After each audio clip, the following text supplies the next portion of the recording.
Well, hello. I'm driving in my car today. I'm on my way down to court, which is what I do for a living, to support my synthesizer habit.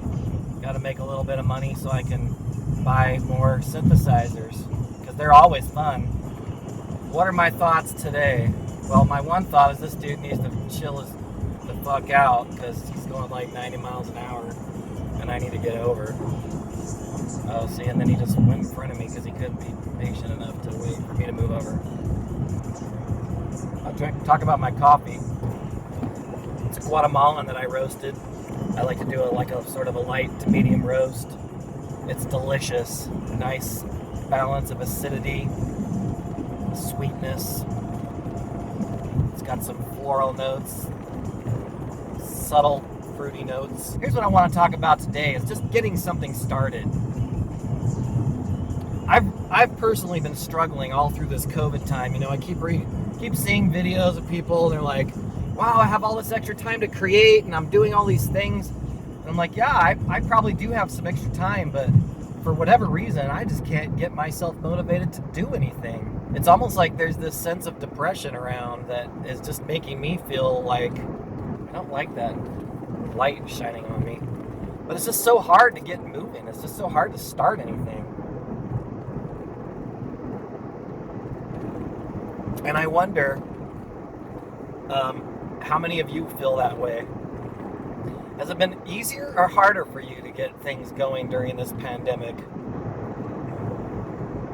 This is a really bad looking video. You know, I started 2021 off with this grand idea that I was going to do more. I was going to make more music, like focused music. I was going to do more video.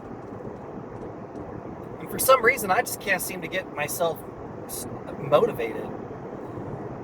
There's just a lot going on in the world, and I think it weighs on my mind, and I don't have a lot of peace. There's a lot of anxiety, and I'm not even usually an anxious person. I'm usually like pretty much go with the flow. People that know me personally know I'm pretty easygoing. It takes a lot to get me riled up. But for whatever reason, during this time, I'm just not feeling very at peace with the world.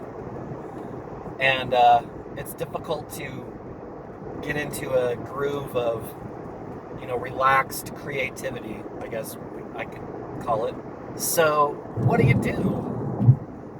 One of the things that I've tried to do is just focus. We often hear things like limitations are inspiring. I think that gets misinterpreted. Don't get me wrong. I totally agree that limitations are inspiring, but I don't mean throw out your Roland Phantom and pick up a stylophone. I'm not talking about those kind of limitations. I'm talking about just using that one thing or those two things. So what I've really tried to focus on is just one or two pieces of equipment. So ideas for videos. One of the ideas I have is doing a series on why the blank is the greatest blank. And of course, that's kind of a clickbaity title. I would start with my Juno 106. Is it the most powerful synthesizer ever made? Certainly not. Is it the most popular synthesizer ever made? One of them. I mean, if you had to look at maybe the top 10, it's probably there because they sold a hell of a lot of them. But even back in the day, I mean, it was a budget synthesizer, and because I got mine, my uncle bought it for me. Here's the story of my Juno 106. I was probably about 10 years old, maybe 9, 8, 9, 10, in that range there. And my dad bought this record. Yes, this was the 70s. I was born in 1966, so this would have been early 70s, early to mid 70s. And my dad bought this record that was all synthesizer music. And it was really cool. I had never heard anything quite like it before. It was called Switched on Bach. The person who created this album did it with, basically did Bach pieces but all on a Moog modular synthesizer. And that was Wendy Carlos. The time she recorded the album, if you look at the title, it'll say by Walter Carlos. She's now Wendy Carlos. Same person. And the stuff that she did with that synthesizer just blew my mind. These were sounds that I had never heard before.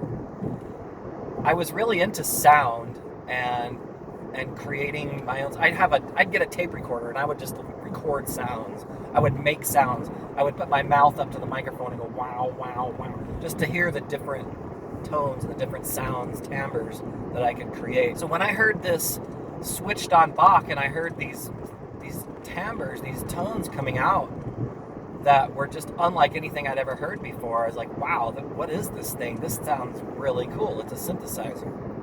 Well, my Uncle Mike at the time was studying music at USC, and he had gotten into synthesizers.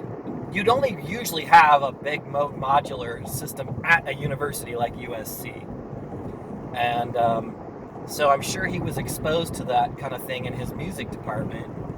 And he bought himself a mini Moog, and he had some things, and he would record stuff. And I remember going over to his apartment when I was this was later in life, so maybe I was 12, 13, no, let's see, when did the Juno 6 come out? The Juno 6 was the first polyphonic, or actually the first synthesizer that I ever actually put my hands on and played. My uncle had a Juno 6, and I remember he had probably a TR-606 drum machine that he had a beat going on, and it was driving the arpeggiator of this Juno 6 and doing stuff that I just thought, it just blew my mind. I thought this thing is so freaking cool. I need one of these. And I would listen to all the synthesizer music that I could. And I was at the perfect time for listening to synthesizer music because, in the early 80s, of course, you had all kinds of bands that were starting to use synthesizers. I was especially drawn to bands like the Human League, Depeche Mode, Yaz, which is Yazoo in the UK. Over here, it was Yaz, Vince Clarke, and Alison Moyet. And I still remember when I first heard the album upstairs at Eric's, and my friend had the cassette tape, and he put it on, and the first part of "Don't Go" came on, and when I heard those aggressive brass stabs, which I now know was a sequential Pro 1, I didn't know what it was at the time, but when I first heard that opening line, dun dun dun dun dun dun dun dun, dun, and then the swell, and then the hard-hitting bass and the kick and all that stuff, I thought I'd found heaven. I thought to me, it was like, okay, this is music. Now, I mean, I had listened to all kinds of music. I had Beatles albums, Jethro Tull albums, all kinds of stuff, rock and whatnot. But man, when I heard that synthesizer, it hit something like in my core. And I really, really wanted to play synthesizers. And there was a family gathering at my uncle's house. My mom's family's Mexican, so if any of you come from a Mexican lineage, you will understand what I mean when I say we were at a family party. Go ahead, mister. I'll let you in here. You're welcome. So we were at a family party, and of course, a Mexican family party means like the whole world is there, and all your friends and cousins, and because you have a million cousins, and they all bring their friends and whatever. Anyway, I still remember there were a ton of people at this party, and I was sitting around with my uncles, and they were drinking beer, which was probably a good thing for me at the time, because my oldest uncle says to me, he says, "Hey, Haywood." He always called me Haywood, didn't call me Jimmy. Everyone else called me Jimmy. He just called me Haywood.